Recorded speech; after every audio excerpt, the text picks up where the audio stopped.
Hola, ¿qué tal? ¿Cómo están todos hoy? Yo estoy muy bien, gracias. Estamos en semana 4. ¡Bravo! ¡Excelente! Muy bien, entonces tengo que poner mi reloj. Ahí está. Okay, so this week, let's start out with what you need for the week. And we're going to be doing passports this week. Ooh, fun! And this is what the final product should look like. Now, what you picked up from school hopefully just looked like this. Alright, it's just a folded up piece of white paper. On the inside we have all these different flags. So the flag is on one side and the country's on the other side. Alright, and then if you flip through there, hopefully there should be a loose sheet, and if you can find it. Alright, then you have one of these things. So what you need to do is go ahead and cut it out nice and neat, and then find yourself a piece of blue construction paper. Construction paper works the best for this because construction paper is just a little bit larger than regular size paper, so it makes a nice cover, but if you want to use different paper, that's fine. And you don't have to use blue. I guess you could use, my daughter wanted to use pink, so go for whatever you want. Okay, and then you're going to glue your sheet, cut it out, and then you're going to glue it on the front. And if you want to color it in, normally passports have these words and everything in gold, so you can color it yellow or gold, or you can color it however you want. Okay, and then all you have to do is stick your little thing right in there, and then you got your passport. Alright, so we'll have that. Then I also would like you to have a copy of this map. It's blank, so I want you to have a copy of that. And also, let's see, you should have a copy of, and then for the, hopefully I can get this to you. I'm hoping that this will, a copy of this. It has all the flags and the names of each country with it, and that is so that you can know how to color your flag when it comes time to do each. We don't have to color them all this week. We're just going to do one or two each week, and otherwise you can probably look them up if you, and you might want to look them up anyways because some of them have just little tiny details, so that's up to you. And then the one last thing that we're going to need is, as always, we have our flashcard sheet and our vocab sheet. And then do what we always do, go ahead and cut out your flashcards, and you can, if you want to color them, that would be fine too. Anytime you get flashcards, you can color them because it personalizes them a little bit. So it's up to you. Cut them out, and then on the back, use your vocab sheet for reference. And then on the back of each one, so here we've got the thumbs up, thumbs down hand, and here's the thumbs up, thumbs down flashcard. So on that one, that one is the question, how are you? So are you good or are you bad? So on the back of that, you're going to write ¿Qué tal? ¿Cómo estás? So the new one for today is ¿Qué tal? We're going to add that in, and then put the answer down then too. ¿Qué tal? ¿Cómo estás? Muy bien, gracias. So write all of that on the back of that one card. So the question and the answer. Because this week we're going to be learning, just like in English, when you're just chit-chatting, when you're going through the grocery line, you say, oh, hi, how are you?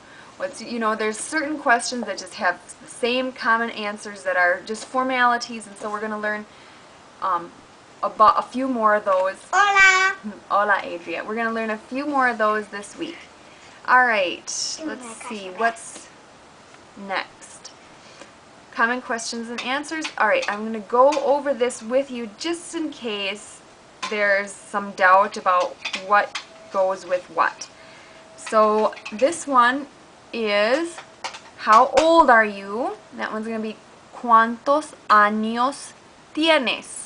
¿Cuántos años tienes? The cake. So how old are you is the cake.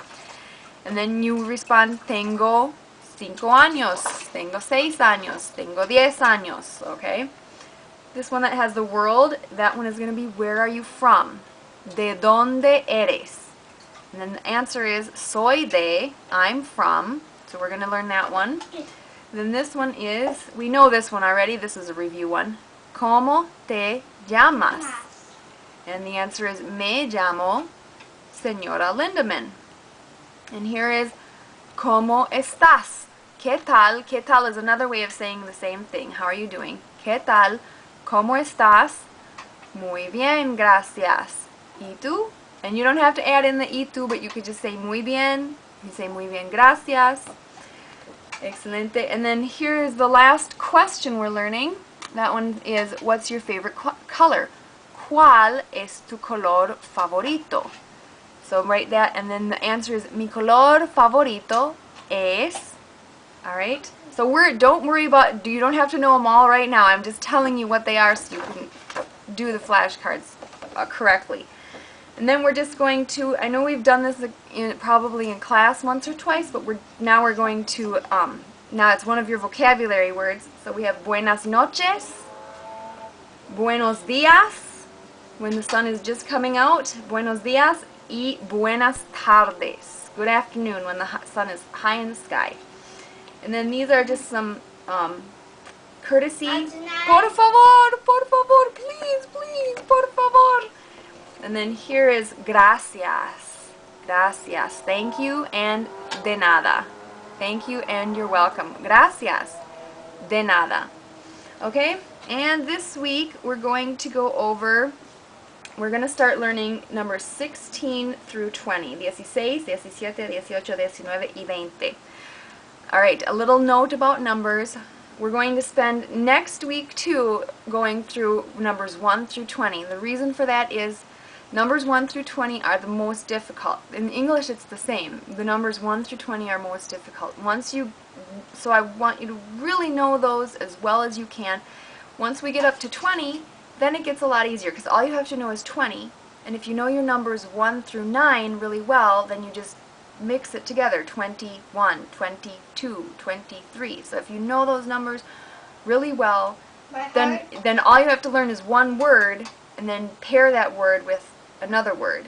So when the next word you will learn is 30, 31, 32. So if you know your 1 through 9 really well, then all you have to learn is one new word each time, and then you're learning 10 numbers at a time. So for now we're going to really focus on getting that 1 through 20 down really well, hopefully, if we can.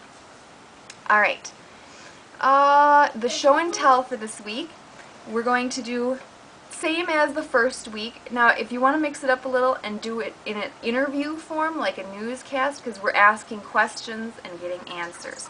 So you could say, hola, ¿cómo estás? So you could do it that way, or you could do it with dolls again, or you can do it with a partner. But I want you to be able to both know how to ask and answer all the questions. So the presentation is, again, bring 2 of your dollies and then have them talk to each other, or 2 of your, action figures, and have them have a little conversation, or you can do a newscast during the show, or maybe we'll think of some other ideas too. You guys are really creative.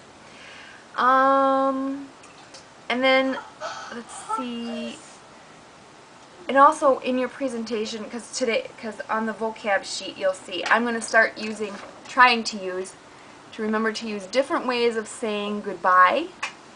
So we can say nos vemos, hasta luego, hasta pronto, hasta mañana. So if you can throw a different way of saying goodbye into your presentation, that would be really fun. If you don't want to, that's fine too. Don't stress out about it. Alright, we did numbers 1 through 20, flashcards. We're starting to add up on our flashcards by now. So so far we have the colors flashcards, we have the body flashcards, we have the numbers flashcards, and now this week we're gonna have a 4th set of flashcards. Each day at the end of your video, I'm going to try and prompt you to review one specific set. So on the first day I'm going to say, okay, remember to review your colors flashcards, so that you don't have to do so many all the time. We'll just focus on one group of review each day, so just keep that fresh. Alright, and this week I want to talk about connecting. We talked a little bit about the how you want your brain to connect the ideas to a new word. So if you have the word, hand, right? So you want to connect. So you have all these ideas in your head about what a hand is, what a hand means. You know, you can clap your hands. You know, there's a certain way that it feels when your hand touches your face. There's a certain way it feels when someone else touches your face. You can think of different kinds of hands, different people's hands. Some people have really weather-worn hands. Some people have really soft hands. Babies have really cute little hands. So I want you to think of, and don't think of the word hand. Just think of all of those ideas in your head about maybe you have some emotions connected with that. I want you to now connect all of those ideas about this. And now I want you to try and connect all of those ideas to a different word. The word is mano. Mano. So when you're reviewing your flashcards, you don't have to do this with all of them, but pick one. Pick one. For example, you could pick rojo. Think of everything that you can think of that is that color. That red, I'm going to say it's red. So you think of a rose, and you think of a red dress that your mother wore, and you think of how the color red makes you feel, and maybe you think, oh, I got cut one time and my blood was red, and how did that make you feel? And everything that you associate with that color, I want you to think about all those things and then say the word rojo. So I want you to build those new connections and associations. Now you don't say the English word, don't think about the English word, think about the ideas, and then say rojo, and you even say it a couple of times. And just do it with one word, and it's just practicing building a new mental pathway towards a different word, so you're building a new word onto those feelings and emotions and everything that you associate with whatever that word is. Last thing, sorry guys. Alright, this week we're going to talk about where are you from. So I have several different characters here that we're going to talk about, and this one is especially dear to my heart. And I would really love this guy. His last name is Bolaños. Let me just double check. His last name is Roberto Gomez Bolaños is what his name is. But if you ask anybody who lived in Latin America for the last 30 years, they would know who this person is, and his name is El Chavo del Ocho. Chavo del Ocho, or Chespirito. And he is just incredibly popular all over Latin America, and I would love for you to Google or find on YouTube some of the episodes of the shows that he was in, because it's a real cultural phenomenon. It's very appropriate for children, people of all ages. The basic concept of the one that I watched was El Chavo del Ocho, and the concept of the story is that he is a little poor orphan boy. He lives in a barrel, and he lives in this neighborhood that is rented out with all these other families, and it's all the kids in this neighborhood and the mischief that they kind of get into. It's a lot of slapstick comedy, a lot of the little boy throws the ball to the other little boy, and the man is walking by and it hits the man in the face, and then much chaos ensues afterwards. These types of things, very funny. And when you're watching it, just don't worry about what they're saying. Try and infer how are they feeling, because you can guess what things are just from the body language, and maybe you'll hear a word or two that you know. So just be okay with not understanding everything, but I would really love for you to just watch it just so you know what, and I'm going to write it down here for you. It's El Chavo del Ocho. So it's like this. El Chavo. Oh, can we see? El Chavo del